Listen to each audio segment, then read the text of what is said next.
Ganito yung itsura pag nag-welding ka.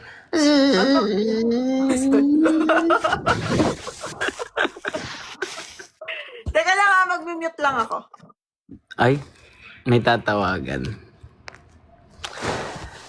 Sige, ano natin. Kunya, i-interpret natin yung sinasabi niya.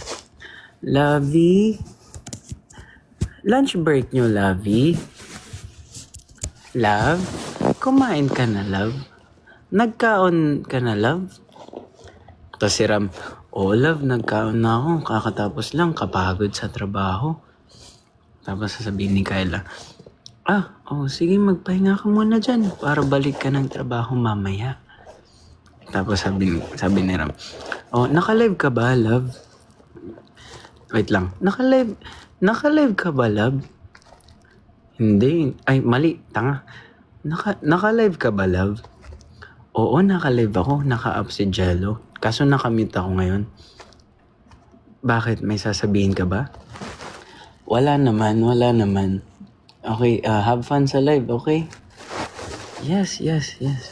Sige. Thank you. Mag-ingat ka din sa work, okay? Make sure kumain ka. Stay hydrated, okay? Oo naman, love. Oo naman. Siyempre. Okay.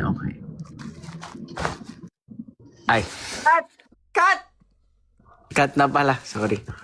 Very good. Dahil dyan, Ang galing, grade mo ang sa akin. Grabe, nice work. Sobrang galing mate.